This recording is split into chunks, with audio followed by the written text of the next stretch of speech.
All right, can y'all hear me now?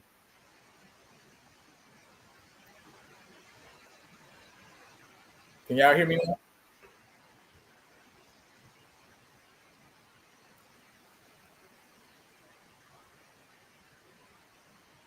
All right. So I don't know what's going on stream though. But anyway, listen, we're in. All right, make sure you follow us on both platforms, PB underscore versus underscore.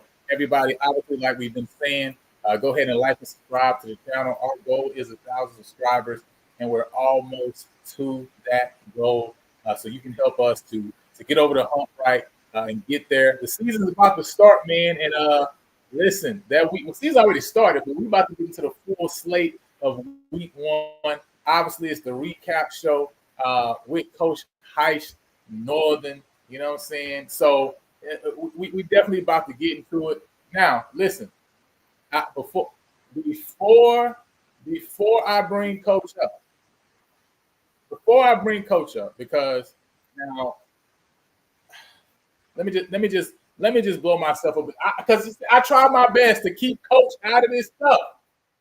Try to keep him out of this stuff. So let me say this before we bring Coach up, before we start this recap of week one. Okay, somebody please get Josh on the line and tell him to tell Trey Oliver if they want a real game, hit up PVAMU because that we saw yesterday was an embarrassment to the SWAC. All right. So if they really want some real competition to see where they at, because I know yesterday they ain't do that. All right. Tell them Hey, listen, tell them to hit our line. All right, we got them because yesterday they ain't do nothing for them. And Matt, and you already know when I hear NCCU, all I want to hear, only numbers I want to hear behind that is 40-24 because that was the score last time. So listen, if they want some real confidence swag, stop with these negative 17s. Hit us up. We got you. All right. So now, with that being said, let me get. This is a family-friendly show. We got Coach Heist Northern. We don't. I want to say that before I bring Coach up because I don't want to listen. He had nothing to do with it. All right. He had nothing to do with that. That was all on me. Don't put that on. Don't put that on my co-host Kerry Mickens. They ain't got nothing to do with that, y'all. That's all on me. But how y'all doing this season? How y'all doing? Hey man, I'm all right. I'll put it like that. I'm licking my wounds over here, but I'm all right. Hey, listen, you still looking good. You know what I'm saying? Hey man, a part of your DNA is at the great and illustrious Prairie View University. So you looking good to me. Okay, you looking good to me. Mr. Hey, Mickens, how are you? Good. Coach probably he probably had to unplug the phone yesterday. He gonna have to remove any blue he got sitting in the front yard or anything. Blue car, don't drive it, all of that. So also wanted Coach to know I've been dog training and I'm so ready for the Labor Day Classic that I'm in the club with Coach Norton. I got it cleaned up. I'm ready now. Hey, listen. If you stay ready, you gotta get with it, right? That's what they say, right? You know what I'm saying? So if you stay ready, you gotta get ready. That's what they tell me, right? So hey, man. With that being said, first and foremost, obviously, only had one game. You talked about the SWAC MEAC Challenge, right? On yesterday. So we're going to be talking about that game and breaking it down. So really not necessarily biggest winner, biggest loser, right? Because obviously there was only one game, as far as that's concerned. But who was the player that kind of jumped up off your screen for you that really impressed you from yesterday's game when you're looking at that SWAC MEAC challenge? You got to say both running backs from both teams. They definitely stood out. Guys were making business decisions when it came to time to tackle those guys. So they gonna have a lot of yards when it's all said and done. The thing is, both teams probably gonna want to pass the ball a little bit better, maybe pass the ball vertically a little bit better. But I think both teams' running backs, definitely rang the bell when time was called. And you know me, I like the meat eaters, so I'm gonna go with the offensive line of both teams. We didn't see a lot of sacks yesterday, and the hole that the running backs didn't need much, but the holes that they needed, they got through there. And shout out to the umpire, that was a good block on the middle linebacker. Because I mean, he was in perfect position, but they didn't play one linebacker anymore after that play. So that was it was good to see them make an adjustment in CCU.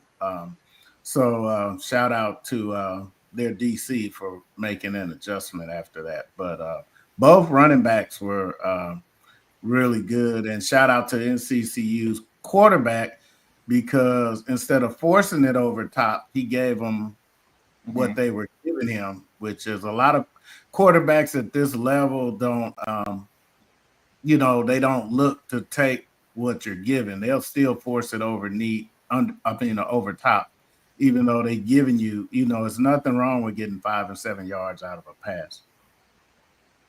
No, that's true. And obviously very cool that, North Carolina Central on yesterday, made the decision, obviously, to, not force things. Just really like you were saying, take what Southern, was giving them on the defensive standpoint.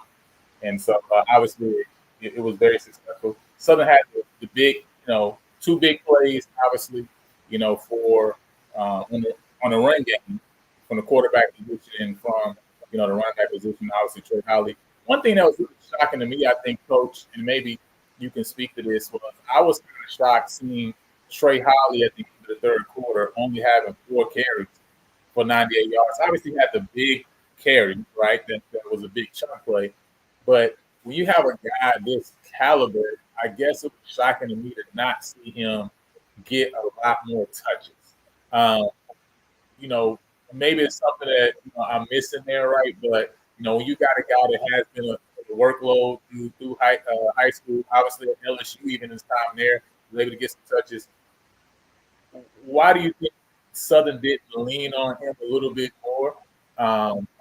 Just because of the talent that he got, right? And knowing that Southern is the team that really wants to put the ball in the ground. I think sometimes you may go into the game with a quote unquote rotation, with him not starting the game, and I can understand I say a little bit why he did or did not start, but at the same time, once you get behind, that changes everything, and then it's to the point where, like Coach Kadar, I played baseball at Southern. He would say he would rather a whole 2 or 3 singles than a solo home run. Mm-hmm. North Carolina Central had a whole lot of singles that added up. Where you look at Southern, they had 2, lead off the inning with a home run, then nobody else get on base, and you end up with a score like that. But they couldn't put together drives per se. And then once you don't put together drives, I'll say a lot of times when you go to a passing game, you may put in the running back that knows the ins and out of the system that can protect the quarterback, as opposed to the guy that's going to be a better runner. So I think that may have had something to do with it. I can't speak on. I hadn't talked to Coach Fredericks or Coach Graves, which I won't until I see them in person. But I think that may have had something to do with now this upcoming game. You probably will see a lot more, maybe 20 personnel, some runs that he likes, as opposed to, look, this is our scheme type of stuff. But they gonna make sure that he touches the ball. He gonna, and I've heard he's not on scholarship, but I wouldn't be surprised if he find one soon. I wouldn't be surprised. Oh, yeah. Like John McKay used to say, that ball ain't heavy. He can carry the whole lot. Hey, that's factual. Mr. Mickens, what you got on? Yeah, I think they're going to lean on him a little more when they go to Valley. Now that Valley put down that turf, they lost their 12th man, which was that, tall grass they had. They still got the man-sized mosquitoes, but they lost that tall grass. So I see them really trying to lean on Valley. I don't know how big their defensive line is, so I can't really speak. Sometimes Valley can get pretty big up front on the defensive line.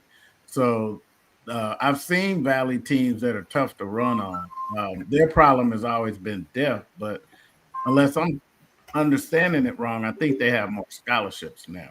So they might have corrected that depth problem. And like I said, I'm curious to see how their coach does now that he's in the SWAC and we got this, new energy, more scholarships. And there in Mississippi, there's some big guys up there. So we don't know what Southern is going to run into when they get up there. So they don't want to take them lightly. And Coach Northern can speak better on this. I don't think Alcorn and Valley those aren't very good trips for a team either, because I don't think those schools are easy to get to. So, they're coming back from Atlanta, then turn around and go up there. This is something they really want to, just keep in mind for this week. Yeah, I tell you what, riding up the Mississippi Valley, and we were discussing this the other day at my dad's house, how many cotton fields, sweet potato farms you see, and the catfish ponds. Once you get past a certain point, you ain't seeing nothing but, like they say, pulpwood up that way. But it's a it's a tough place, like you say, to get to, because you don't see much. Even when you get there, you still may have a good ride depending on where you decide to stay the night before the game. One of the things, and it's a double edged, you can get in a lot of trouble, but you don't have to worry about a lot of trouble depending on where you stay in Valley, because it's a lot of people can know when they pass by certain hotels, they know Valley have a football game, and there's some college guys in town. So sometimes they may bring some feet, man, with the internet now or the social media. Look, them jokers be like, hey, I'm coming to town. We gonna be staying at such and such, so you can find some trouble. But at the same time, man, you be like, man, you don't expect that at Mississippi Valley when you go up there. Yeah, that's big. Now, I wanted to ask him just to kind of look a little bit, pull up kind of the stats for the game just a little bit for us to kind of just, work through and kind of discuss. Because when you look at what Southern was able to do on the ground, we just look at it from a number standpoint, it kind of looks as if it was really more impressive than I think the reality of it was, right? Because, like we say, when you take away those two big chunk plays, Southern wasn't as successful on the ground as, like I said, as it looks, right? And I know you see here, you have Chris Ford that says, once that Joker breaks one for 80 yards, right, the plan changes, right? You got to feed them all night. But when you look at a situation where he really wasn't, it wasn't as if Southern was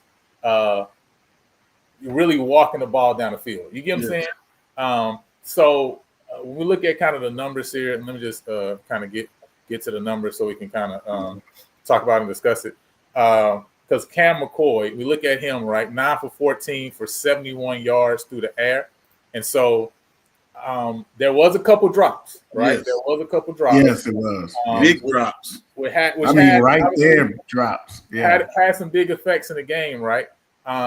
But when you talk about having 9 carries for 98 yards for Cameron McCoy, 10 for 116 for Trey Holly, 8 for 38 for Mike Franklin, again, total of 250 yards on the ground rushing.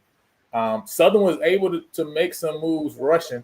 What was for you, Coach Northern, when you're looking at that game, right? What was it that you felt like in the second half? Because again, the end of the first half, 17-14. Regardless of how you got the 14 points on the board, you're still in a good spot at halftime. Obviously, we love for Central not to score, right? At the end of the half. What did you see kind of in the second half that Central did to adjust to kind of really slow Southern down, in the run game, especially those big plays? Yeah, I think both teams sort of came into it. We're going to start off with a cover 2-ish look. But at the end of the day, Coach Oliver and his defense went back to what they've been known for since the Raw Broadway days. They went back to their 4-2-5. They're going to play some cover 1 and some cover 3, 6, 7, 8-man box, especially once that Joker broke. The box looked totally different once he broke the long run. So now you can see why the numbers, and a big part of rushing the football is being able to run when the other team know you're going to run. So that changes everything. If you can't get yards on the 3rd and 2s, the 2nd and 4s, you lose one. Now you go back to having to throw the ball, as opposed to if you get another 2 yards, now you can go back to the run game. But the biggest number that stood out to me was the 3rd down. I think A&T, when I first looked at it, was maybe 5 or 10, and Southern was 2 or 10, and that's a big difference in a ball game like that. So that's the biggest thing right there. Yeah, I agree with that, because that's what ended up happening. They pretty much loaded the box after they got caught, peeking in the backfield with the one linebacker. Yeah, and they dared them to throw it, and that was the thing. Would have liked to see them throw more underneath, but they didn't, and they were doing like a lot of quarterbacks do at this level, is trying to throw over top, and didn't try to give them what they took them, because I think when they loaded the box and was bringing everybody, you could have went right behind where they vacated the space, but they didn't look for that area. And then the other thing that kind of got them was not converting the 3rd downs. Yeah, they got good chunk runs. Then you get a 3rd and 3 or a 3rd and 4, and you just don't convert, and you end up with a 4th and 2. It kind of put them in a pickle. And I think the biggest thing that turned the half was, remember, NCCU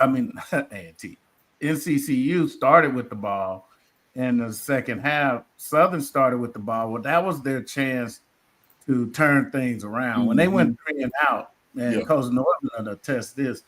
You know, football is a momentum game, and when they went 3 and out, I was like, uh-oh. You know, that was the worst time to go 3 and out, was your first time with the ball in the second half. Yeah. I think one of the things that I noticed too, when Southern scored the long touchdown, A&T came right back with one. And then when they had the long play call back, they came it right back to him. And I was almost like the old saying when they were saying ball don't lie. When they got the fumble, Central picked it up and got down to the one. They get the break, and then lo and behold, the next play they come back and let them break one. So I think those were the big momentum swings of the football game. Yeah, that's huge. And you know, Chris here in the comment, Coach, and maybe you can kind of speak to this. You know, from a defensive standpoint, it never seemed like Southern adjusted, right? Especially in the secondary, they played off a lot basically throughout the game, right?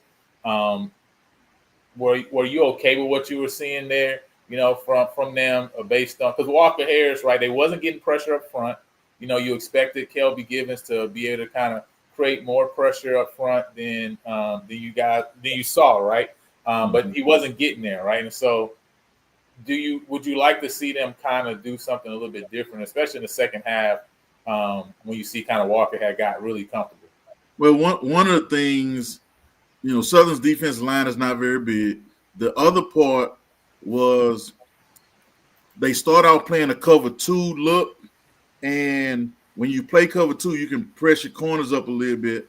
Then Central got to being able to run the ball. Well, that means now Southern, it's a chess match. Southern now has to bring an extra defender or safety in the box. So now you only have 1 or 2 choices. You can play cover 1 or you can play cover 3. And what Southern did, they played some cover 3, but they were playing off. And, you know, Doug Williams used to tell our quarterbacks at Grambling, if you see a hitch, take a hitch. I don't care what down the distance it is. Right. And Southern was playing a little bit further off. I would expect the guy to jump one of them, you know, just, hey, man, take a chance. And if you get beat on a double move, that's part of being a cornerback. But because of the way they were playing that cover 3, they left a lot underneath. And then they just flat out didn't do a good job of tackling. It was several times where they had a chance to tackle guys short and didn't. It was a couple times they missed sacks in the backfield and didn't make the play. So, you know, it's like, you hate to say it's part of the game, but it is. I guarantee when they go back and look at that film and look at either how many tackles they missed, this is something I used to chart, how many tackles we missed, how many yards after missed tackle. And I would tell them in a condescending way, don't tell me nothing about coaching because you missed a tackle. And I'm probably in the locker room talking about how bad of a coach somebody is, but you out there missing tackles. So, you know, it's a double-edged sword how you sort of handle that situation. But when you look at the numbers, I guarantee A&T had more than half of their yards after a guy missed the tackle. I'm talking about even on the running plays, giving up 50-yard rush, but you miss a tackle 2 yards at the line of scrimmage. So, you know, it's double-edged, however you do it. But, you know, I know they're going to look at it as we got to tackle better. And if we tackle better, we're going to be better. Yes. Because if they would have tackled better, they would have stopped some of those drives. And like Joe Kelly said, also that pooch punt didn't help either. That was a momentum swing. And but one of the things I saw too is the receivers were getting some yak yards because the corner would be right there, but he would arm tackle, and you're like 2 yards from the sticks. You make that turn, he arm you and miss. The next guy gets you, but you've gone 4 yards and you've made that first down. Yes. So that was another thing that helped out Walker Harris was his guys were able to convert those first downs due to poor tackling. No, that's a good point. Now, Mr. Mickens, you always talk about the Meat Eaters, right? You know, your favorite group, right? Yeah. If you're Trey Oliver, how do you feel right now after you Will Wallace in the comments, hilarious, said NCCU just scored again. But I saw a hilarious post too earlier where, you know, somebody posted and said number 1 from NCCU is still running, right? You know, running. That was hilarious. But But now he's running for a reason, right? Now you do got missed tackles, but now that's the game, right? The game is, hey, what we gonna do for you as a running back is we gonna get you to the second level. Yeah. And we gonna say, I need you to be that one man and make this 5-yard run, a 50-yard run, a 25-yard or touchdown, right? That's the game, right? The game is I'm gonna do my coach just talk about doing the job, right? Saying, hey, don't talk to me about defense when you one-on-one and the guy, you'll make a tackle. Well, from an offensive standpoint, that's the way I want to scheme it up. Is I want to get you to the second level, get you one-on-one with a linebacker, safety, whatever it is, right? As a running back, you're in that position because I believe you're shifty enough or you got enough power to make that guy miss, right? Ain't that what we're looking for? Yeah. They were able to do that. So now, Mr. Mickens, my question is now, if you're Trey Oliver, how do you feel on this Sunday after seeing your offensive line, which you've been told, you talked about having 9-10 guys come back on this offense, and you seeing your offensive line handle the SWAC defensive player of the year and essentially make him non-existent, not doubling him, by the way, simply playing him straight up, and then also being able to get your guys consistently to the second level and letting them make plays. Man, how do you feel about this offensive line today if you trade out? Well, all I know is I would have number 70, I think was his number, at Whataburger today, and he would get a couple of those number ones with the jalapeno. You know, I saw him really get after Givens without any help, because I just knew that, because Givens, man, he got speed and power. So I thought that they were going to have to chip him with the tight end to help the tackle. But the tackle must have told them, man, don't, get away this, and it was really, he really neutralized him, because a couple of times they ran right at him too. And I know that if you get Givens chasing you, you're in trouble, because Givens is a pretty fast defensive lineman. So some of the time they neutralize that by just going at him, because they trusted that tackle on that side. I think he's the right tackle. Yeah, because I think Givens was on the left for some reason. I thought he was a right end, but he was on the left. Left-handed quarterback too. Is in the chat right now. Left-handed quarterback. Right. Yeah. So now Coach Northern kind of, maybe talk a little bit to that, right? Is that something, because obviously they know where he plays. Southern knows where he plays, right? But they probably felt like, hey, this is kind of where we want you to attack them, especially knowing kind of how Walker Harris, moves, right? How much credence do you take away from the fact that he's playing in a spot that he hasn't been used to playing in, because you shifted him on the line to a different location?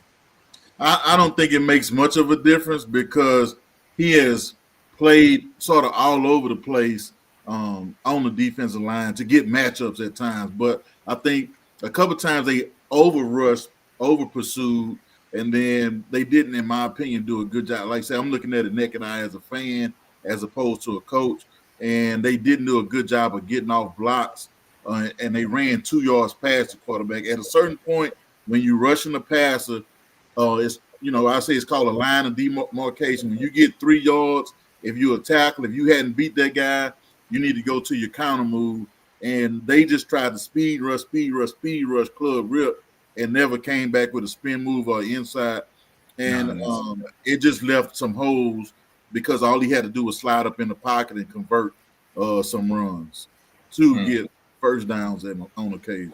Right. I got you. So some things you feel like you can go back, look at the film, and we can make some tweaks. Then, right, we can see maybe some adjustments from Southern on the defensive line, right? That next game against Valley moving forward, that you can kind of work out of there, right? And again, that's why having these week 0 games can be good in the big scheme of things, right? Because now, listen, because on Twitter, I'm going to kill you, right? I'm going to kill you. Going to get it. You're going to get it on Twitter. But the reality is, right, you're happy to have a week 0 game and a couple games before you go into conference mode to say, hey, I get a chance to work it and iron it out, right? That's the excitement that you got to be able to have today, this morning, when you wake up and say, okay, okay, it's not over for us if you coach Graves, right? Mhm. Coach Oh, Mills, no, definitely not. because at the end of the day, I get a chance to work these kinks out, of my team, right, to get to that point. So no, that's what's up, man. Now I also got to mention, right, Mosley, right?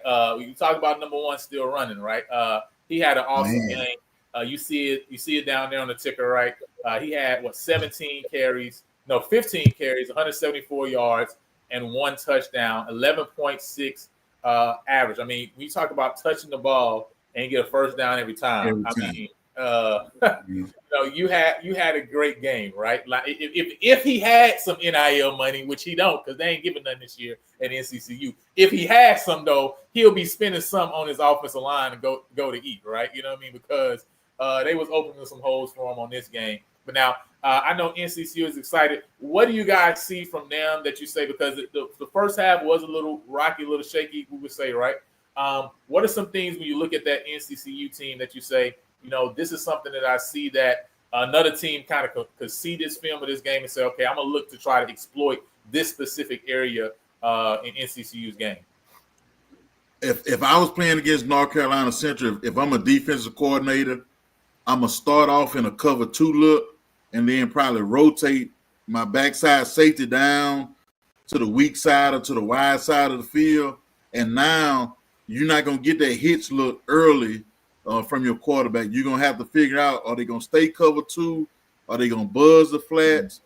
Am I gonna cloud it? All those different things that you can do to still get an 8-man box. Some people, and I saw the craziest thing talking to a coach this summer, they play a cover 2 look, but they read the offensive tackles, and that really tells them whether or not they're going to have a 3-step or a vertical passing game where they have to get deeper. And now they can sit on some routes. And if they see a true run, he says he tell his cornerback, if you think it's run, I don't care if you miss the jam, because you got safety help over the top. It's almost if you got a gut feeling, go ahead on with your gut, but you better be able to explain why you did what you did, type of thing. They're going to see cover 2 and rotate to cover 3 a whole lot. Or they're going to see almost a quarters look with the corners and the safety sitting flat-footed, looking for the 3-step game and react to the double move. Mm-hmm. Mr. Mickens. Yeah, I like Coach Northern's approach because I would have, if I'm playing them next, I'm going to see if they actually can go over top, because everything they took was underneath and getting yak yards. Yeah, and definitely would have more people in the box for Mosley. Because, man, he slips past those defensive tackles, but he does the rest after that. He's very slippery, and we would concentrate on not letting him get to the edge. The linebackers maybe have him a little bit wider and have somebody like, Sparks that we have in the middle, pretty much clogging that middle, but making sure that he can't go between the guard and the tackle or off tackle because he's dangerous when he gets close to those cornerbacks. And so that's what I would kind of do, but just try to see if you can get them over top. And we still didn't get to really see what their safeties and cornerbacks can do for NCCU because Southern, like you said, had some drops. So that does let you know you can get behind them, but we still don't really know because those drops that they missed, they were open. So, be interesting to see what would happen if you had another QB and receivers, because the QB put it there to me, but if you had some people that actually catch that, what their adjustment would be on their end. They would probably have to loosen up all those players in the box. Yeah, no, that I think NCCU feels that they're a very balanced team, right? And that at the end of the day, right, a team that says, "Hey, I'm gonna take what you give me," is a team that believes they can beat you in multiple ways, right? That's the reality of the situation. And so I think NCCU is feeling like, hey, if a team is going to come and say, hey, we're going to press you a little bit more, we do believe we can beat you over top, right? Yeah, maybe Walker was off a little this game, right? But we feel like overall, right, he's going to, that may have been just, you talk about having a good sample size, right? A couple plays we may look at it as okay, he missed. But if you give me a good 50 passes sample size of him throwing over top, I feel like the median is going to be in our favor, right? And I think that's what Trey Oliver believes. And I think that's why, as a team, they say, hey, we are going to take what you give us. We're going to go from there. So it's going to be interesting to see, especially as they have some out-of-conference games coming up as well, right? See some with other teams that have some talent, right? What they're going to do to them as well. And again, that's going to be good for these guys in the MEAC that's sitting back and looking and saying, hey, man, how are we going to really be able to come at these guys in a way that's going to put a little bit more pressure on the quarterback position, right, and make him have to make some uncomfortable decisions that he didn't have to make this past game. So with that said, obviously Cam McCoy came out. The news came out that Jalen Woods, right, missed the team bus, and so that was the reason that he was suspended, which, again, I'm kind of murky on this because if you're suspended, you suspended in my mind, right? You suspended me, you suspended. You're not playing. You ain't going to throw no passes. I don't care if it's garbage time, breakfast time. You're not playing, right?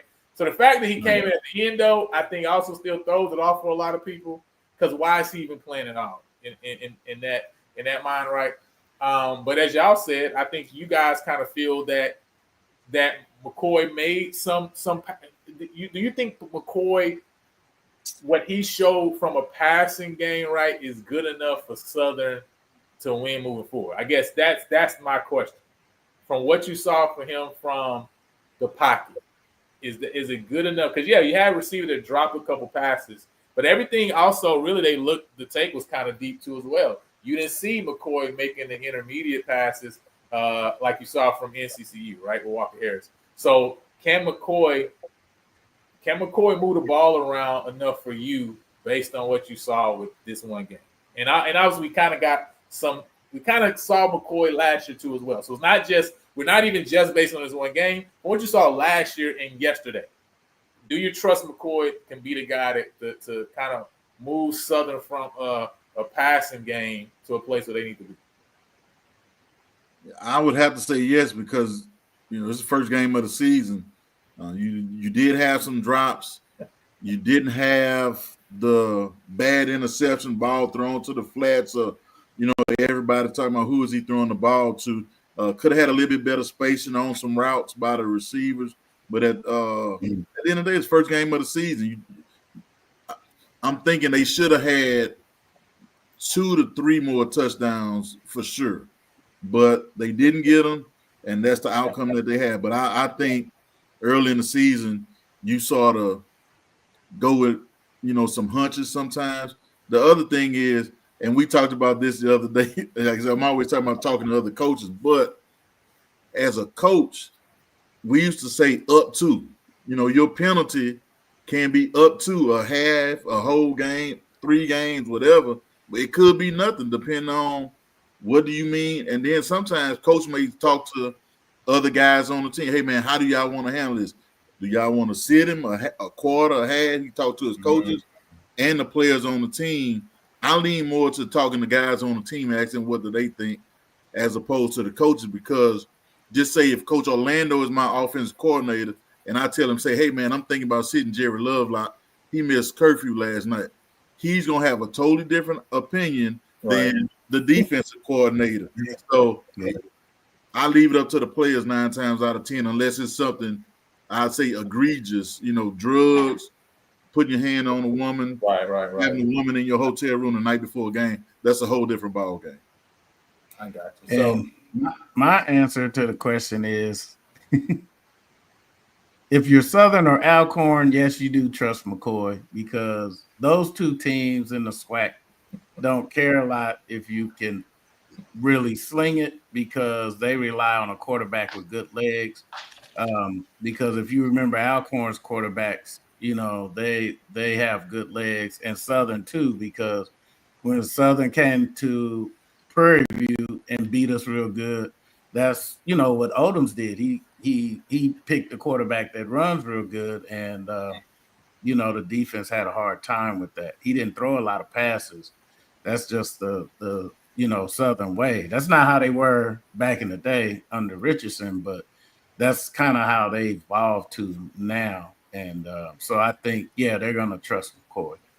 Yeah, I mean that's what the truth seeker is saying. Hey, Southern only can beat mediocre teams. So no offense, coach. By the way, no offense. Hey man, let me tell y'all something. And I don't know if we still have it coming up. The biggest loser this weekend was me, having to watch the game with my sister, who's a Grambling alum. Grambling. I'll pull it up. Hey, y'all favorite 4.0 Prairie View freshman in the house. I almost swung on him one time. Yeah, where's she at? She's not in the chat today. She might be getting her daughter ready for school. She probably lurking in the background. But we had a good time. So we always laugh about the ins and outs of SWAC football and stuff. But y'all boy Adam was around there talking about he wanted to see a good game. But like I say, I just want to see a good game. But man, it got very interesting. We at my dad's house. The language had to stay pretty clean around there, but had he not been there, it might have been a little different. Hey, we got to get Adam on the show. Yeah. Oh yeah. He got to come on the show. Adam holding it down for PV Nation in the Northern household. So, man, that's hilarious, man. So, hey, with that being said, now we've been talking about some, kind of what some things the coaches can do. What we really thought to kind of help all the HBCU Nation out, to just elevate all of us. We talking about taking all of our teams to the next level, right? That's what we've been saying. We want to do better out of conference, right? We want to show up against other teams and really get the job done. We said, what better way, since we got Coach Northern here, than to go under the headset and let Coach Northern really break some stuff down for us so all of us can elevate in this football knowledge, right? So this football 101. So at this time, man, we're gonna ask Coach Northern, man, if he want to go ahead and take us, under the headset and let us know what you're talking to us about on this week as we go under the headset. So what I'm gonna talk about is basically like the front of football, the gaps on the defense, and how you can almost tell. I'm gonna flip it over to the offensive side of the ball, looking from the defensive standpoint. How can I tell my guys where I think the ball is gonna go based off alignment? So if you look at this behind me, it ain't the best handwriting, but you'll see we call these techniques. So you got your nose guard, we call that a 0. If he's shaded on the center, we call that a shade or 1. On the guard, head up is a 2. 2-eye means he's shaded on the inside shoulder of the guard. This is what most people call a 3 technique. So that's the outside shoulder of the guard. He responds for the B gap. If you head up, it's a 4, 4-eye, and a 5. So it goes, and then we're talking about gaps. Is A, B, C, and then D, depending on how far out you go. Same thing on this side. Left side, still go back with the 0. We go with a 1, or some people may call it a shade. 2-eye, head up, so forth. Now it gets a little bit tricky when you get out here. So a 6, most people gonna say is head up on the tight end. If he's inside shoulder, it goes to a 7, and then if he's outside shoulder on the tight end, we call it a 9. So I'm going to erase all these techniques real quick and put people up there. The defensive players. So this is where I label my defense. I always like to play with a 9 technique. In, tackle, in. That's my base defensive front. So if I don't tell you anything, you are responsible for the gap that you line up in, pretty much. And then we are what we call a spill and box team. So let's flip over to the offense real quick.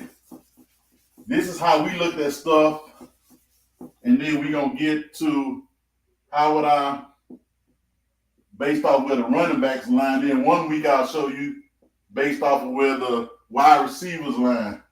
So Q. So when we're looking at it from a defensive standpoint, if the running back is, we call it 1, 2, or 3. If it's a 1, that means he's in front of the quarterback. 2, he's even with the quarterback. 3, he's behind the quarterback offset.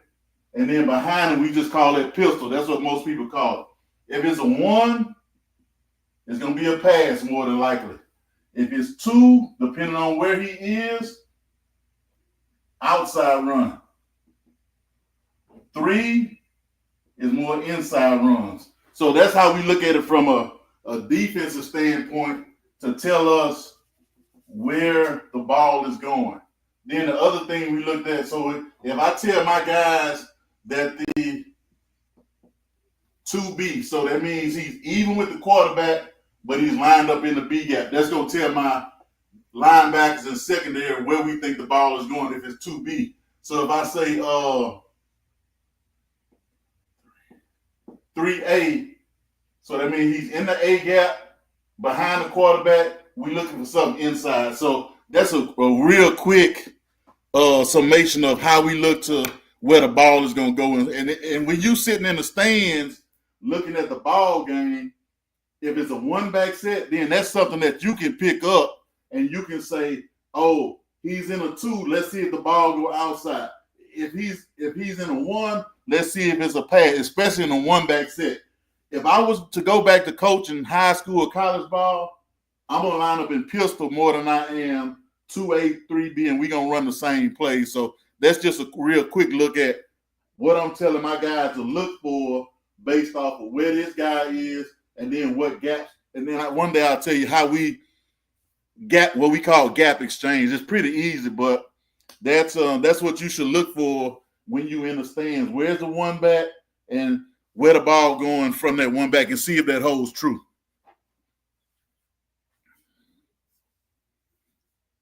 Lost the sound. Can't hear you, Liner. Okay. Listen, we trying to elevate the HBCU community here, right? You know what I'm saying? We're trying to upgrade when you talk about, understanding this game of football. And so first and foremost, we appreciate you, Coach Northern, for just, giving us a chance to break these things down so we can have a better understanding. Even as fans, right? So when we're going to the game and we're watching the game, we can watch the game with a different mindset and different thought process to really understand what's going on. So, Kerry, man, what's your thoughts of the first breakdown under the headset? I'm ready to tackle somebody. I know where they're going now. I'm ready to come up and hit that B gap because that's where they come. Hey, listen, Mr. Mika is always ready to hit somebody. He knows everything. Hey, and the funny thing about it, like if you sit and watch long enough, it's a good way if you want your lady to stay around, teach her some stuff like that, and it'll make sense to her. And we sitting there watching the game. Adam sees a formation. Yeah. He says, "Here come the mesh route," because he noticed it was a compress formation. Or he said, "Oh, that guy about to run this," because he looked at, is he above the numbers or the bottom of the number? And I'll talk to you how we come up with top and bottom of the numbers and why the numbers are the way they are. Hey, my boy hit me over that base zebra, baby. We gonna make it work. Hey, zebra just mean cover 2 for the out that don't know. That's what zebra means. Hey, listen, man. So again, man, we appreciate Coach Northern for coming and shedding some information on us. If you guys have any specific question or anything you say, hey, I would love for Coach Northern to break down this concept, right? I got a question about this specific, even play in a game, for example, that you say, hey, can Coach Northern break this down and maybe give us an understanding of what the defense was thinking, what the offense was thinking, why we would kind of call that play in this position and that place of the field. Put it in the comments. Let us know because we're going to be here every week under the headset with Coach Heist Northern. And yeah, go get your pads. Go to that base set because we coming. So with that said, though, now we got a big one coming up. We got 2 games we want to talk about. First and foremost, we got the Orange Blossom Classic coming up, and I think this is going to be a really interesting one that's coming up. When you talk about FAMU and Howard, both of these schools I think are in very interesting spots right now in terms of where their program is at. When you talk about Coach Scott and where he is now, I believe this is the last year of his contract with Howard. being able to get this program to the top, right? They were able to rise and elevate and win the MEAC conference, be able to go to a Celebration Bowl. Didn't get the job done once they were there. But again, a MEAC championship under his tutelage while here at Howard, you kind of see that program take a few steps back. Now, in the terms of the quarterback rooms, trying to figure out, well, who is the guy going to be there as far as the quarterback is concerned. You believe that they have the running back that they need. Obviously, last year took a step back from an offensive line standpoint of things. And then you talk about Florida A&M coming off of a season where coming into the season they felt still really good, even though you lose a Willie Simmons and have a James Colsey taking over. Obviously, the big game was the Mississippi Valley loss. That one was one that was completely unexpected. Even if you look at Jackson or even say, you know, the rematch against Prairie View that they end up losing that game, I don't think those were the ones that kind of stood out as blatant. I think the Valley at home to end the winning streak was huge. And so some shuffling around in the coaching room in order to bring some guys in that Colsey feels very comfortable with. They just named R.J. Johnson, the quarterback for this team from Toledo, moving forward for this year coming into week one. Where you guys at when you look at this game and where these programs are at right now? Obviously, I think Florida A&M has a little bit more. If you kind of had to say, well, what a money line is, the money line is going to be leaning toward FAMU right now. But what do you think about this game? Because I think coming into that game last year, you would have also thought Norfolk was in a position where they would have a shot to have a chance. And yet we saw that Norfolk was in that game, had chances to win that game, even really without a passing game at all. Yeah. So what do you feel like coming into the game when you think about these two squads? I think the biggest thing is still going to come down to who can get an explosive play. I'm going to lean towards FAM because they usually find a good kick returner from somewhere and a good punt return. I think that may be one of the keys to the game is the explosive plays. Other than that, Howard may be a little bit bigger up front at times, but I'm not gonna say I'm gonna hang my hat on the Rattlers, but I'm gonna pull for them because they in the sweat. Because sometimes, man, them jokers from Howard think they put the leather on the football, put the stitches on the football, like they invented it almost. So I'm hoping the Rattlers come through on this one. They've been doing it for a long time, you know. Hey man, they invented East Coast HBCU football. If you listen to them, and I got two partners that played there, but you know they love them some Howard, and they gonna let you know they love some Howard. Mr. Mickens, what you got coming to this game? Do you feel that, based on what you know about Howard coming into this game, that they have a shot to kind of in a sense shock the HBCU world? Because I don't think anybody is looking at this as a game that they can win. Even if they feel that FAMU is still figuring some things out, I think they still believe that FAMU has enough talent to still get through this game while still maybe notating some points that they need to grow in. Well, I think what's going to happen, like Coach said, Howard's usually big in the trenches. You know, I like the meat eaters. But if you got any team that I think could counter that is FAM.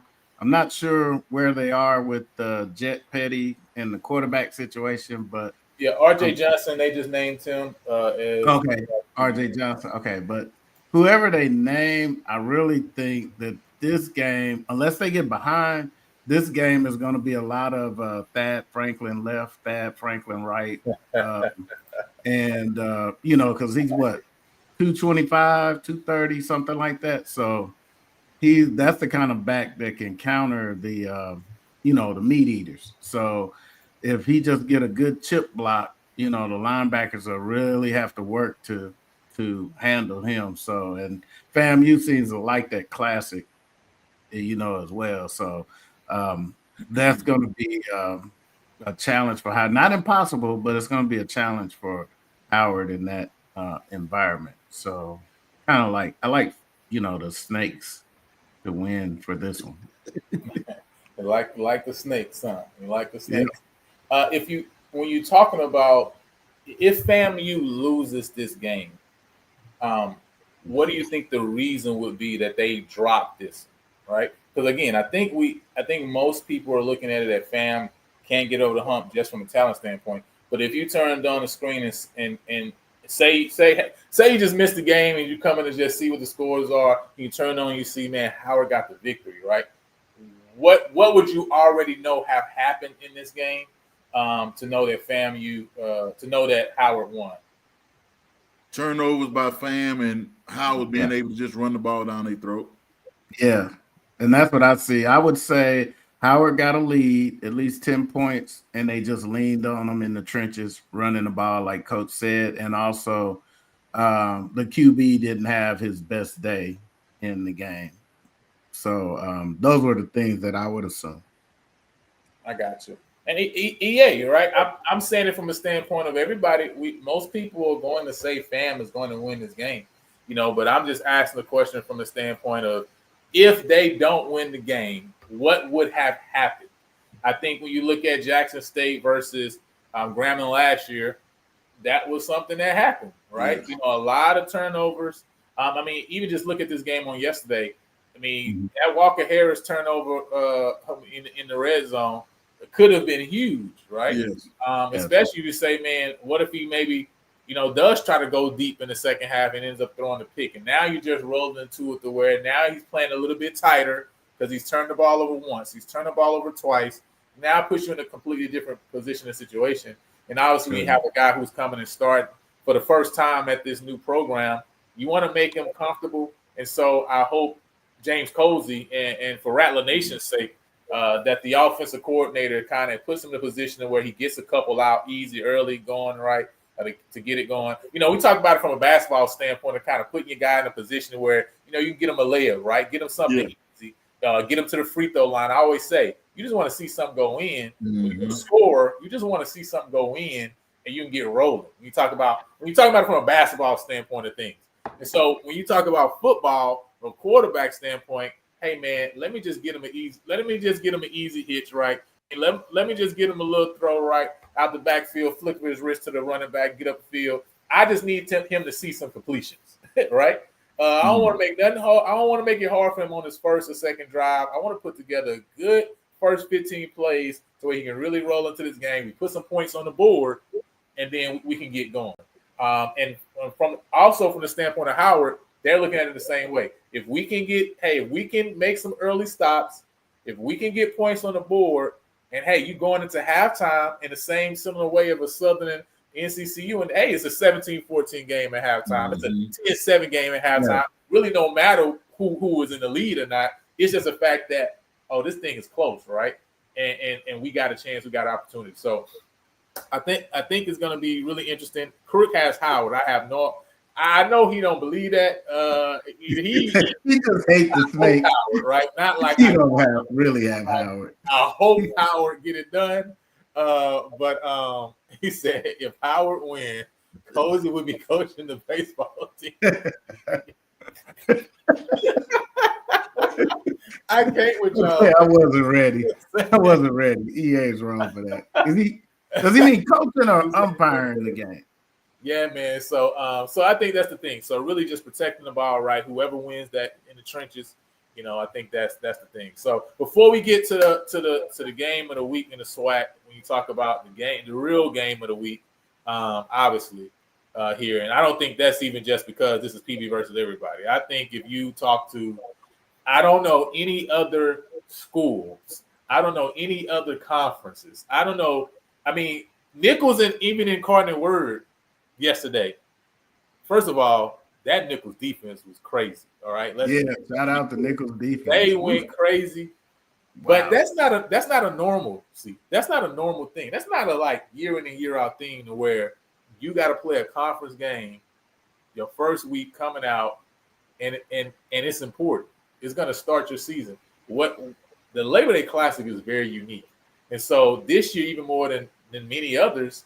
When you talk about what Coach Jermaine Jackson coming in, talk about Coach Chris Dishman and them believing that they can take this next step, this next leap, as far as being a program that can win the West, as he say, then win the SWAC, and then for him going to win the Celebration Bowl.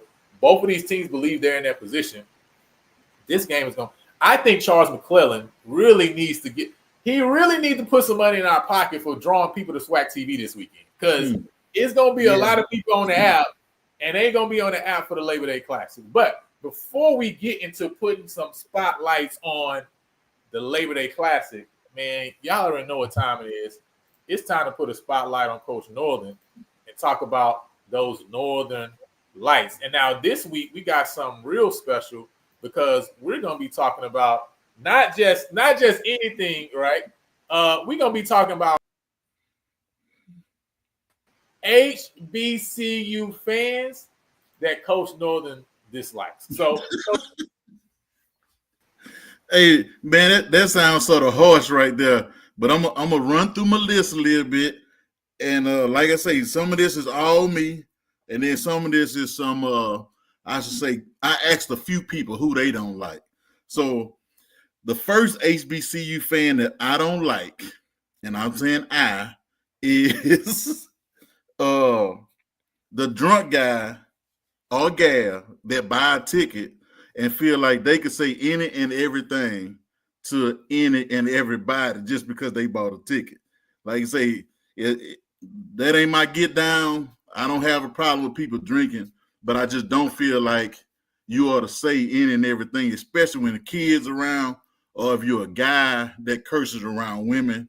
Like I say, that's not my get down, but I don't like them people. The funny thing to me and my family, and we talk about this, especially when we go to Baton Rouge and you riding around, and it's not just HBCU, but anybody, the 6 to 8 car flag guy that probably never set foot on Southern campus, been to a Saints game, a Cowboys fan, who I hold in low regard, I should say. But the 6 to 8 flag guy that don't do nothing but buy 6 to 8 flags, but don't really support the school and only put their flags up when Southern win, Grambling win, Prairie View win, them type of people. They ain't my get down either. The other people that I don't like, and this might be just the coach in me, the AD background that I want to be one day, is the season ticket holder that think he the AD. And I think people, and this is my personal opinion, and I'm going to say this me now for real, I think people think when you buy a ticket, to me, that is not given to the university. You are buying something and you get something for that. Given to the university or the football program and say, here, Coach Jackson, here go 500, 1,000, 10,000, and I don't care what you do with it. Just use it for the kids, or use it to buy suits, use it to buy something for the football program. That's my opinion, and I'm sticking to it. So I don't like the season ticket holder that think they the athletic director and can call all the shots. That's me. The next one is the internet fake guy name. And I'm going to tell you why. So when I was coaching at a school. Tell them about this one. This the one I'm waiting on. This the one I want to hear. So I'm working at a school and a guy is bashing me. And another coach on the staff say, hey, man, the coach knows his real name. So he say, hey, man, do you know, I'm going to say Antoine. Do you know Antoine? Antoine something from Baton Rouge. I'm like, nah, man, I don't know that guy. So lo and behold, I go to another event in Houston, and Antoine is at the event, but he is introduced by his internet name. So I say, all right, it's cool. I met him, dapped him up, all that kind of stuff.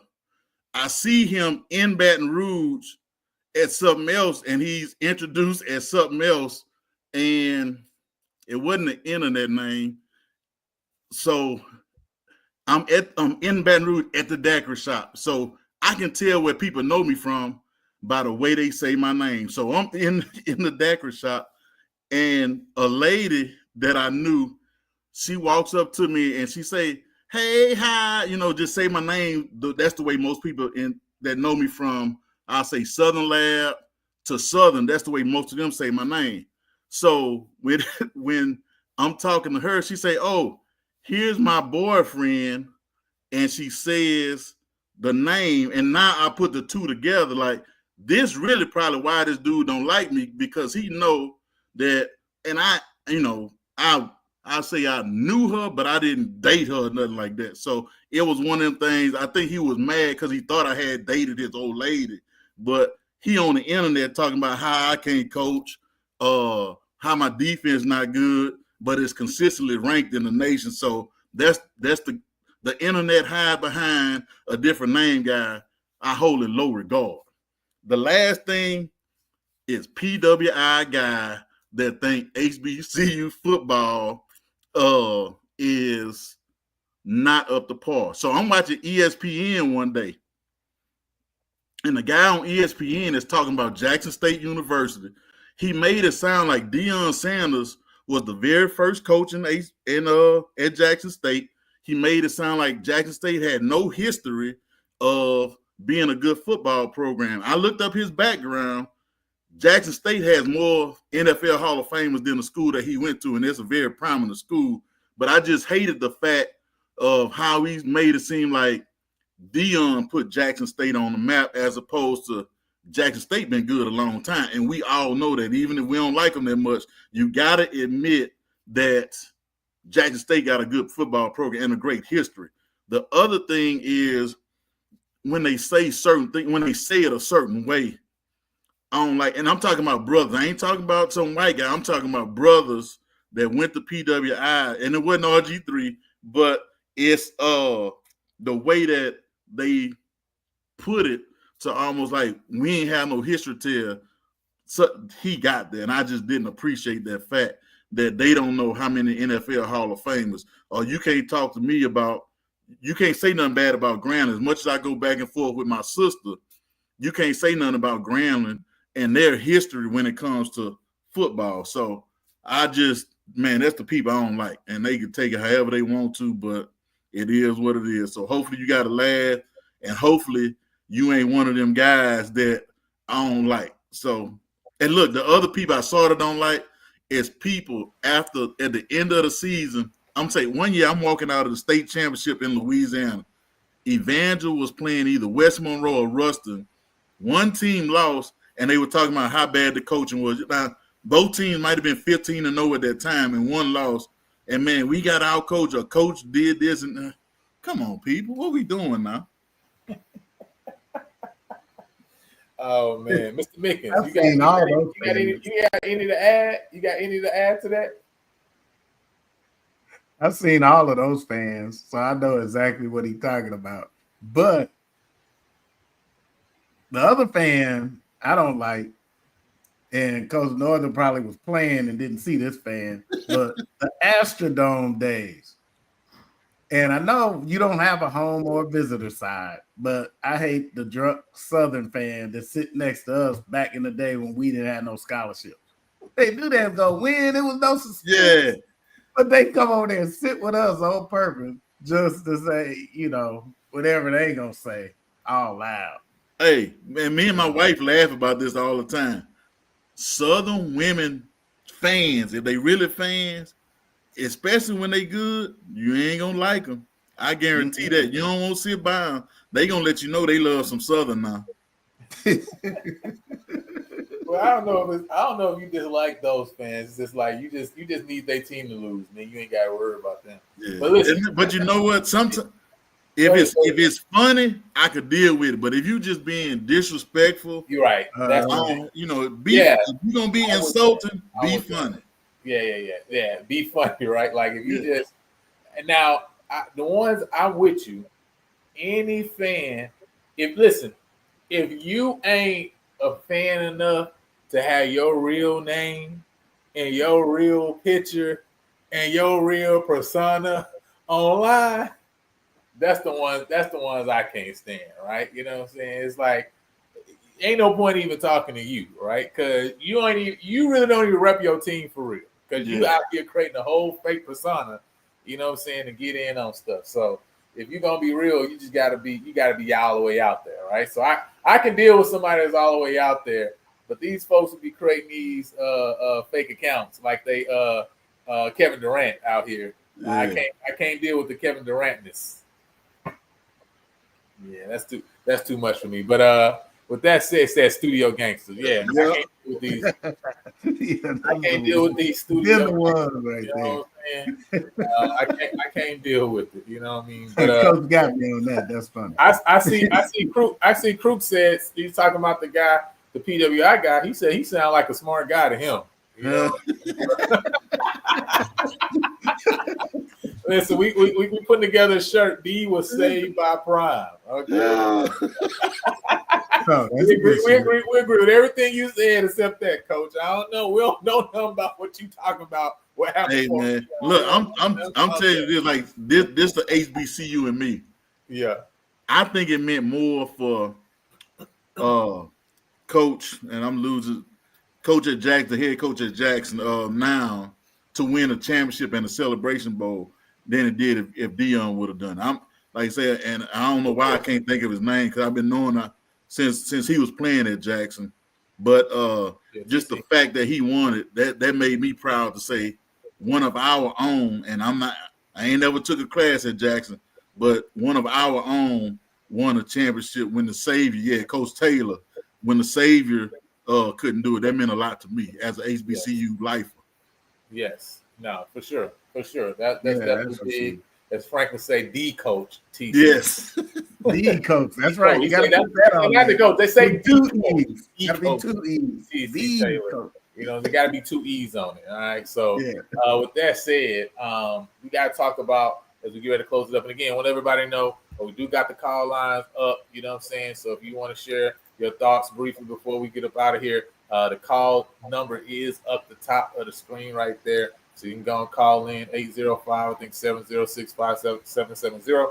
But with that said, man, we're going to get into it talking about the Labor Day Classic, man. Obviously, when you talk about big games, you talk about starting the season off right, there's really no other game like it, and especially in this moment in time to where at the 40th Labor Day Classic, you feel like you got two teams that really believe they got an opportunity to not just win in SWAC West, actually compete for a championship in this conference in this year. And it starts off with a rivalry game, and it starts off in week 1. And it's so hard because you got to come out the gate not knowing nothing. Both teams on 0 dark 30. They ain't trying to put no information out there. They inviting coaches to their practices and only giving them 30 minutes during warm-ups because they say, we're not going to give no information out to nobody. Okay? Nope. Coach Northern, give us a glimpse into how you prepare for this game, not really having much on either side, right? You don't have much. If you Prairie View, I mean, you can look at kind of a little bit of what Texas Southern did last year, but you got to kind of almost cut half of the year out because the guy that they believe is the guy wasn't there before the game against you, right? And the same thing when you look at Prairie View, if you're Coach Dishman, and that defensive team, that offensive unit, what can you look at from Valdosta? You can kind of get some concepts, some schemes, but man, they got a whole different set of guys that's there. And I don't even know who the guy's going to be. So how do you prepare for this game when you're kind of in the unknown on both sides of the ball? You got to go back and look at all the film that you can. I think the most consistent thing with Prairie View is going to be the fact that the defensive coordinator and a lot of the defensive coaches came with Coach Jackson. So what you saw on film at Valdosta may be more indicative of what Prairie View is going to look like as opposed to what their offense is going to look like, even though you can go back and look at Coach, what he called before, what he did before.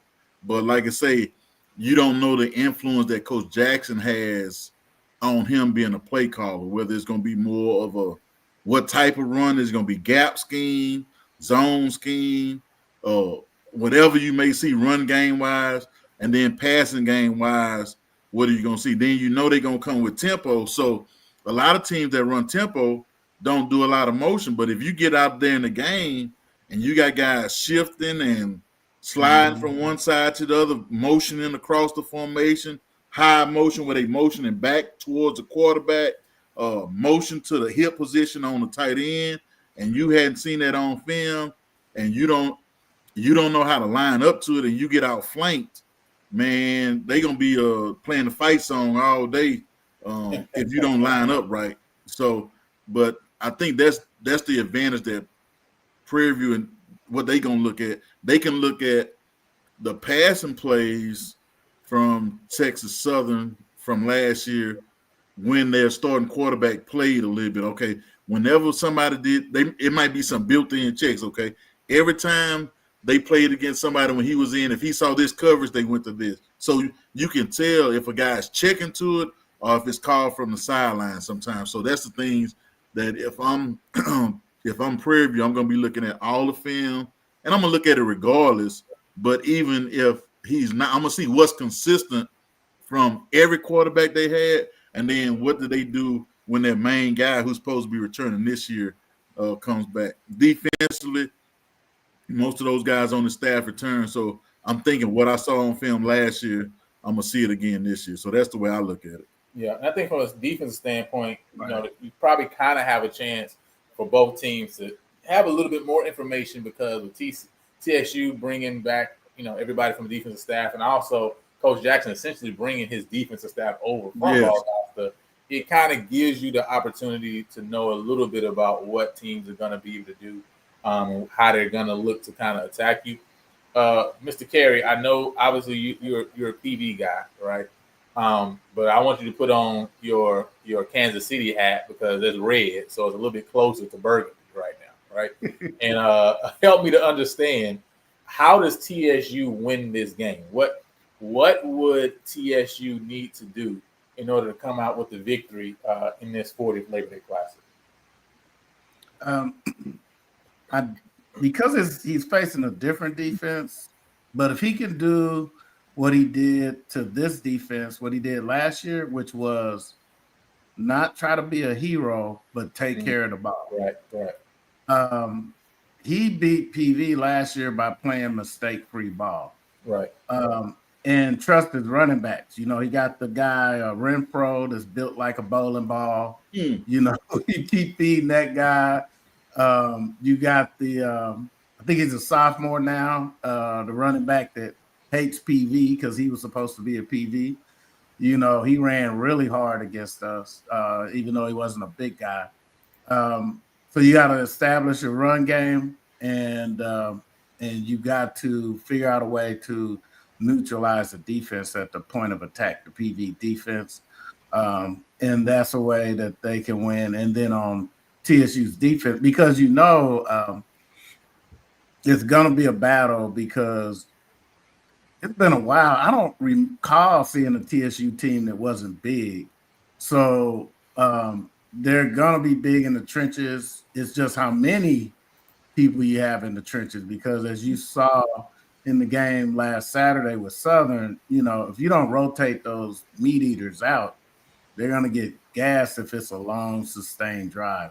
And that's something TSU would have to do if they want to get the victory, is not let Prairie View have long, sustained drives, because, they have the backs that can sustain a drive. So that's something you want to prevent in order to win. But mistake-free ball, no crazy penalties, and special teams. Play some really good special teams because, saw yesterday that was an issue for Southern when that kicker didn't flip the field. It made it easy for Central. So, and this game is weird. The Labor Day Classic, you always see 2 or 3 weird things happen. Mm-hmm. So if you get a weird bounce, I know Coach T-Jack did a lot of prep, and, we're going to come off that hill. But this game, something weird. The football hit a helmet on a punt. Something crazy is going to happen. And that's the only thing you can't take into account when you say you could win this game. But they did lose a couple pieces on the defensive line, so we got to see how these new guys gel. Yeah. They're a little bit young at quarterback, so if they don't go with KJ Cooper, then it'll be interesting to see what they do at quarterback, because he's the most elder of the quarterbacks. Yeah. So, it's going to be interesting. If they don't go with KJ Cooper, then you're almost in a situation, to me, similar to Southern, to where essentially you're saying that, hey, I'm gonna be one-dimensional, but I'm just gonna beat you, right? I'm just gonna beat you. You know what I'm gonna do. You know where we're coming. But I'm just gonna be better than you, right, man on man. And I believe my offensive line can move you off the line, and I think that's what it would be because you know, I think Cooper obviously last year in just the short stint that we saw him obviously was the best guy who can get the ball downfield for Texas Southern. Now we didn't see KJ Cooper for a long stint, and I think that's why for me I still need to see a little bit more because you're talking about a guy so far based on what I've seen there's only played 4 college games altogether. So he played 3 games in JUCO, right, in Minnesota, and I think he threw 8 touchdowns and 7 interceptions in those 3 games, right. So did put up some yardage, but also turned the ball over. When you look at that game against PV, I know there was one specific play that I can recall that really should have been an interception, and we just dropped it. Mm-hmm. So again, I haven't seen him for a full season to know if he's a guy who puts the ball in harm's way on a usually, right? Is that something that's just a part of his game? I just don't know because I haven't seen him for a full slate of games yet to be able to determine that. And so I think it's still out a little bit on if he's going to be a guy that can really take Texas Southern to the next level.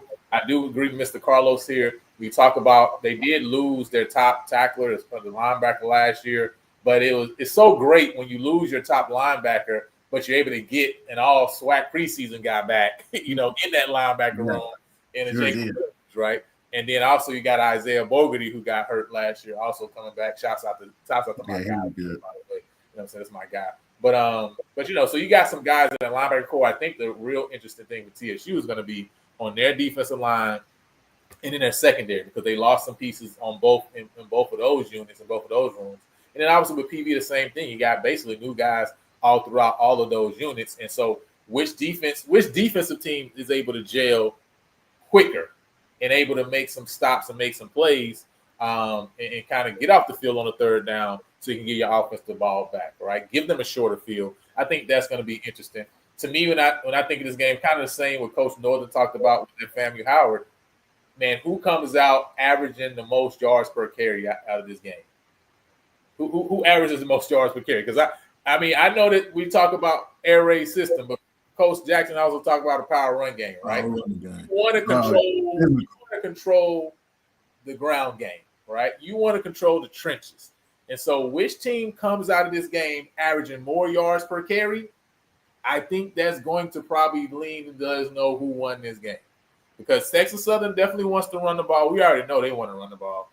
And I think as much as we're saying that we're going to also put the ball in the air, I also believe we want to establish the run game because that's what we didn't establish last year. And so when we were in tough spots, man, we're in trouble because we're always in third and long because of that. So who establishes the run game? And the turnover battle last year was a 1-1, right? Turnovers. So that was even. But again, Texas Southern won the run game, right? They won on the ground. And so I think that's going to be key, especially when you talk about two teams that you really just don't know yet, right? You still are trying to figure each other out as far as that's concerned. From what you saw last year, Coach Northern, if you're looking at Coach T-Jack, Coach Anderson, and Coach Early Wright, obviously putting together a game plan for Texas Southern, with that short amount of time you saw KJ play, how do you feel like you can attack him in order to kind of put him in the spots and positions where he has to make a little bit tougher decisions than he had last year? Because one thing I can say is there was not a lot of pressure on him last year, almost similar to Walker Harris yesterday against Southern, right? I mean, if you can kind of sit in the pocket, I think a lot of quarterbacks can beat you. And so what can you do, you feel like, to just maybe even scheme some more pressure on him if you don't got the guys up front that can get pressure on them by themselves? I think one of the things that I noticed last year when they had a couple big plays, a couple times they caught Prairie View showing a hand a little bit too soon, whether they were blitzing or playing straight cover 3 or cover 1, and then they hit those guys with some double moves and guys would be open. So I think that's going to be the difference, knowing that how we going to play our safeties. When you play that defense that Prairie View plays now, you can do a lot of disguising. Yeah. But you can't disguise so much that you leave yourself open to either big plays or busted coverage. A guy getting there too late or whatever. I think that's going to be the key. And with that defense, and I like it. And I'm not talking about from what I've seen in practice, but if you run it the right way, you got enough people they don't know where you're coming from. Yeah. Being honest. My philosophy was you're going to see 5 people coming on first down, and you got to figure out every first down which 5 are coming. So it may be a safety, it may be a boundary corner, it may be one of those 3 linebackers. So I think that's going to be the key, not showing your hand too early, because last year when Prairie View showed their hand, he took advantage of it. That's right. What you got? And I agree. I'm curious to see because that's the thing that's puzzling. And not saying this guy's going to start, but I see KJ Cooper getting all the praise going into this game, but he only played one game against a defense that, nothing against coach, but against a defense that had a bunch of DBs that didn't know where they were supposed to be. So they caught us in, a lot of DBs out of position, which left some gaps in the coverage. And it wasn't a lot of pressure up front. And they could do whatever they want on the run game. So those were, and we really, I don't remember the stat sheet on the penalties, but I'm pretty sure there was some bonehead ones. Look, yeah. The other thing too, the same thing that happened to Southern when they played North Carolina Central yesterday, is pretty much the same thing that happened to Prairie View last year.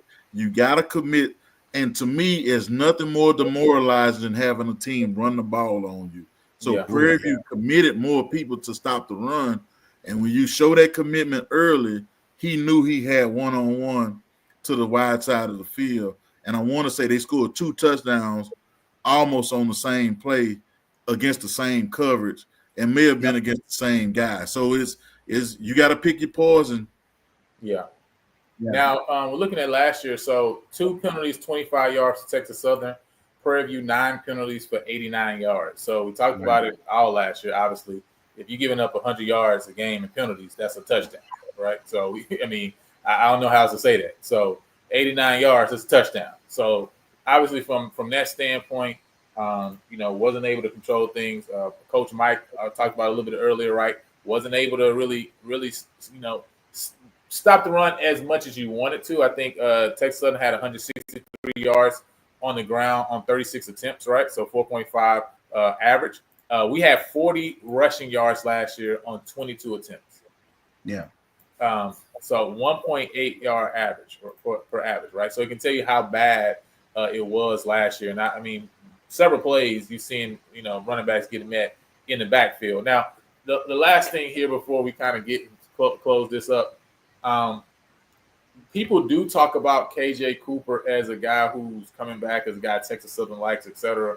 Now I know with PV, you really got a 2-man battle, 2-man race with Tevin Carter and Cam Peters, right? Now, the truth is, regardless of which of these guys start, both of these guys have playing experience from last year. And so I think that's something that's also not being I don't think that's being paid attention to as much as people are maybe paying attention to some other returning quarterbacks in the SWAC, is the fact that, hey, you got a guy, like I say, in Tevin Carter, who came in often, right, in Tennessee State last year. And obviously, most of the time he did his damage on the ground, but it's a guy who has seen live bullets, right? We talk about, this is what it is, right? He's seen some guys really coming after him. He ain't got no red shirt on unless they wearing all red, right? And when you talk about Cam Peters, this is also another guy who also played, I think in a total of 8 games last year. I think he may have started 5 or 6 of those games. So this is also a guy who has live bullets. And I mentioned it earlier, KJ Cooper has a total of 4 total games he has played over his college career. Tevin Carter has been in 10 total games, right, himself. Cam Peters had a full JUCO season. And again, we talked about 8 games last year. So really, when you look about from an experience standpoint, again, no matter which QB you choose, there is some experience here on the Prairie View side as far as quarterback in terms of this game. I'm just talking about this game against Texas Southern, and I don't think that's something we're giving enough credence to.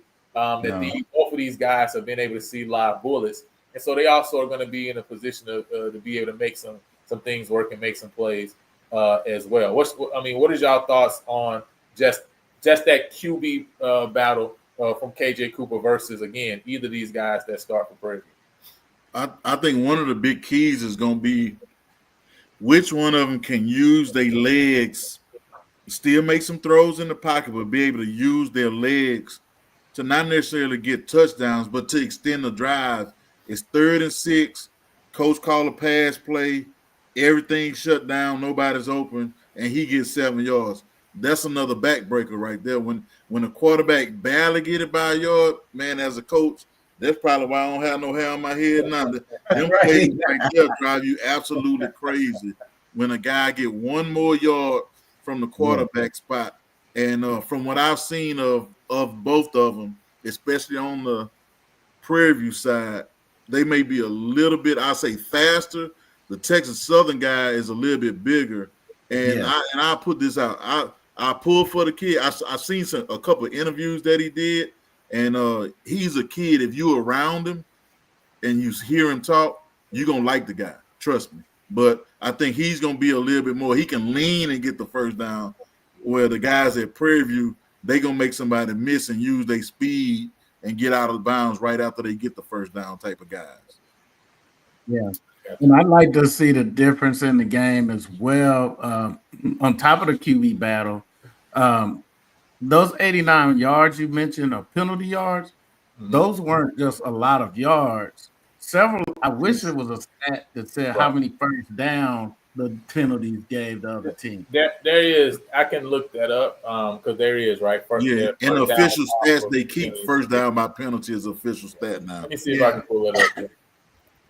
Because that was critical in that game, and I've been to the PV practice, so I don't know anything more than anybody else because those jerseys was as black as me with no numbers, so I don't know who's who. So I couldn't tell you what we're gonna do. You're not gonna tell him about number 73 at quarterback, how good he was throwing the ball that day? Yeah, number 73 was doing it. 73 and 91 look good. I ain't gonna 91 the running back. Yeah, he's 91. Tough. Yeah.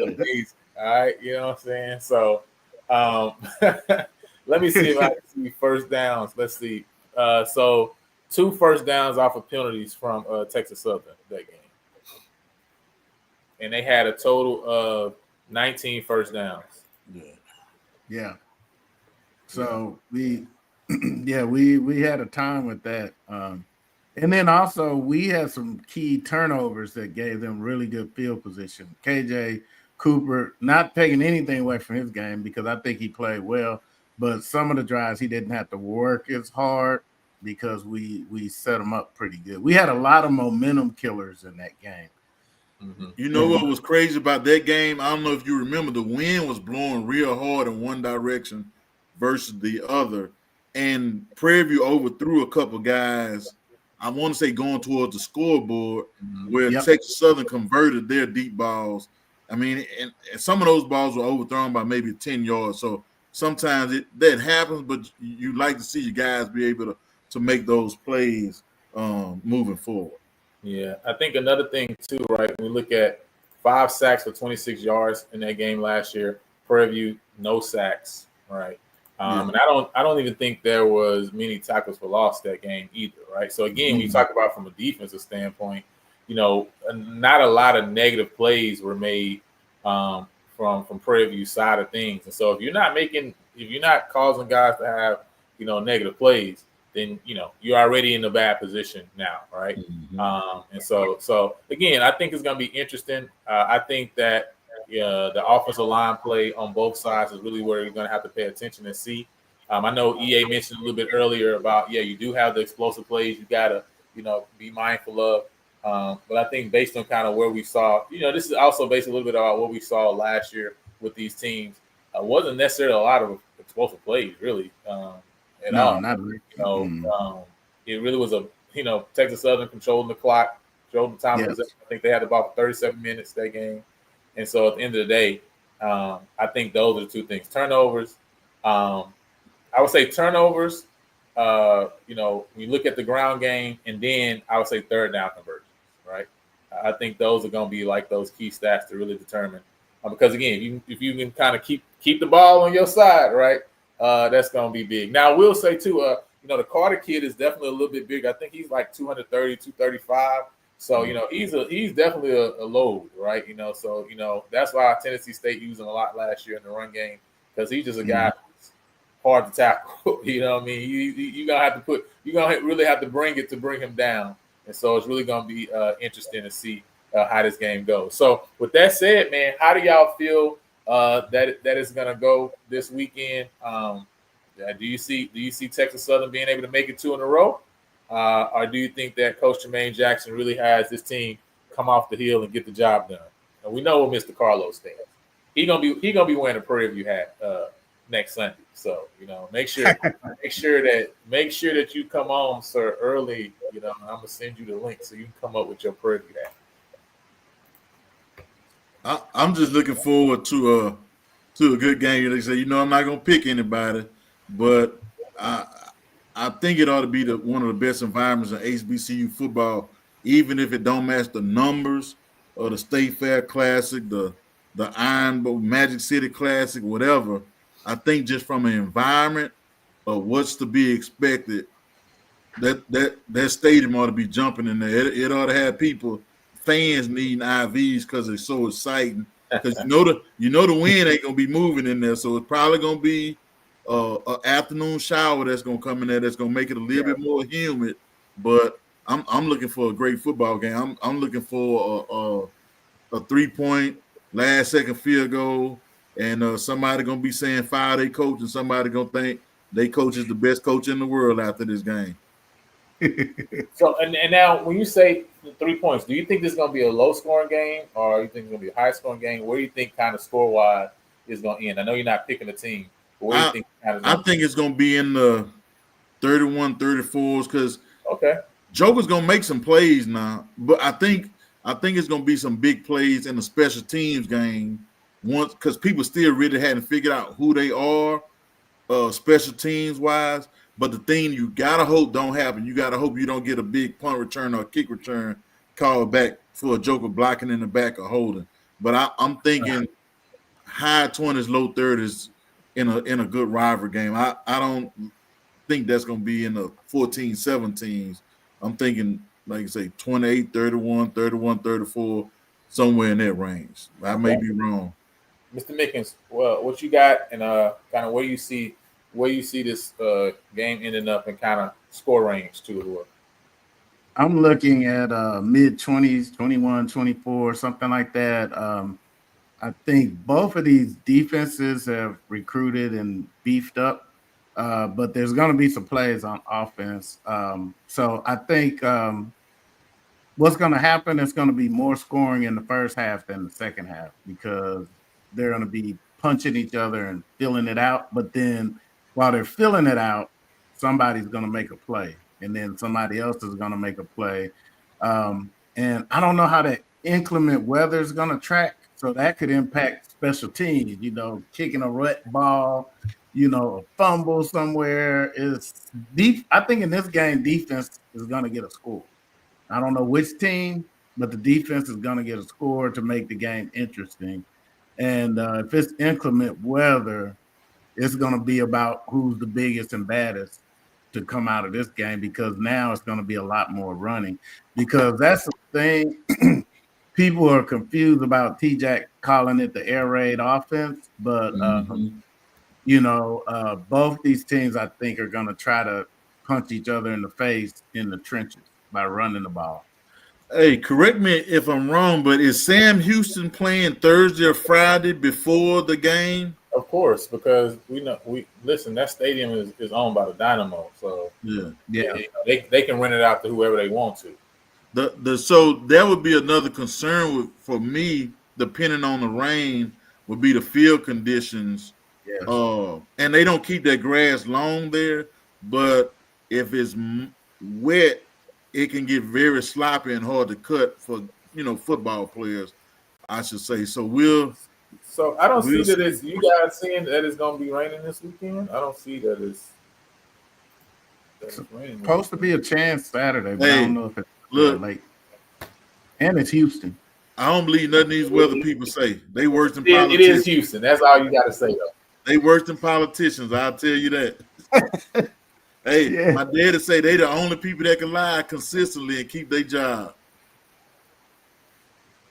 Yeah. Hey, listen. Yeah. That's going to be interesting. I'm kind of more. I think I'm more in agreement with Mr. Johnson. I'm looking for a range. I kind of feel the same way, right? I think it's going to start off with a lot of jabs, right? You know what I mean? And keeping a little bit of distance to kind of really feel each other out, to try to find out where guys' range is, kind of see, man, how much power this guy got.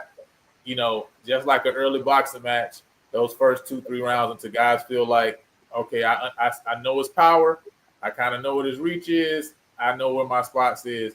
And then you kind of maybe see explosive play. I think what I'm really interested to see is, this is the thing I'm really waiting to see, is which quarterback makes the first mistake. I think somebody's going to make a mistake. I want to see which quarterback makes the first mistake. I think both offensive coordinators are going to try to scheme it up to where we don't ever have to even put the ball in a place to where you can even make a mistake. But based on what the defense has showed, I'm interested to see which one of the guys make that first mistake, and then can it be capitalized off of from the other standpoint of things. So I'm thinking like a low 20s, right? Like a low 20s score. If it is, I scored 30 in this game, it's gonna be that means it's a blowout. That's how I feel too. I think if it gets to that 30 range, that means somebody is not close at that point, right? And so we're gonna see though. It's gonna be really interesting, man. And any last words y'all got, man, for the people? Again, we appreciate y'all for coming. This is the first week 0 of the recap show with Coach Heiss Northern. Man, let us know how y'all feel about the new segment that we added under the headset. We're looking at bringing that on each and every week. If you have something specific that you're interested in knowing or learning about, as terms of play calling or learning just the game of football, listen, you can either drop it in the chat. If you want to reach out to me, you can email me at pbversuseverybody@gmail.com. All right, we'll get it over to Coach Heiss, so he can definitely draw it up, script it up for us here. And again, man, hope you guys will continue to join us each and every Sunday. We'll be going live at 8 or 8:30 or 8:15. Listen, work with your guy. Work with me. Okay. All right. You know what I'm saying? It's going to be after 8. Okay. That's all I know. All right. So it is. That's why you got to subscribe and hit the notification bell, because when that live drop and y'all hear that swing playing, y'all know we coming on live. And listen, I hope y'all enjoyed the ticker, because listen, I've been trying to put in some work to get it. This is Swag ESPN here. All right. So we got the ticker for you guys. So again, we're trying to elevate and trying to grow. So again, if you guys appreciate what you see, go ahead and subscribe to the channel. Our goal is 1,000 subscribers. We're almost there. And so we appreciate you. But again, Coach Heiss, Kerry, man, y'all got any last words before we get out of here? Looking to be at the game. Hope we have good weather, and I'm looking forward to it, man. I'm ready for some real football now. All right, man. Mr. Nichols, what you got? Besides butterflies in my stomach, all I got is I'm just ready to. All I can do is hit the chair, because Coach told me he didn't let me on the field, but I'm gonna hit my chair while I'm there. So 35 to 40%. Okay. And so I'm ready to get at it. And just so you know, even though we're not playing Southern this week, Coach Northern, we're gonna have some chicken feet in Louisiana shaking at us to lose, and some pig feet in Mississippi shaking at us, praying that we lose. So just so you know, I ain't never seen this many Texas Southern fans that don't wear maroon, and they really, really want us to lose. Lionel, you got to come on early, because if we lose this game, you're gonna have about 14,000. They gonna be waiting.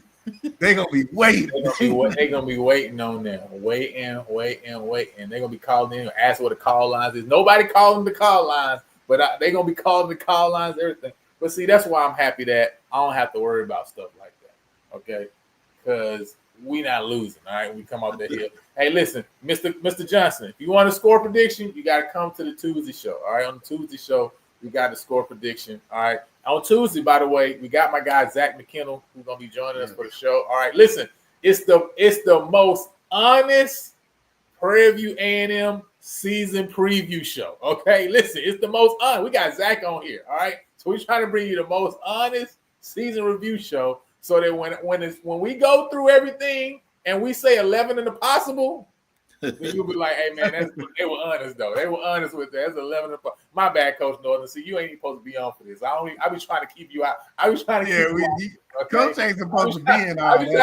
I be trying to keep Coach Norton out of this. All right, you know what I'm saying? So now, with that said, man, we appreciate y'all for joining us. And until next week, man, make sure y'all lock in with us on the recap. All right, we'll holler at y'all. Peace.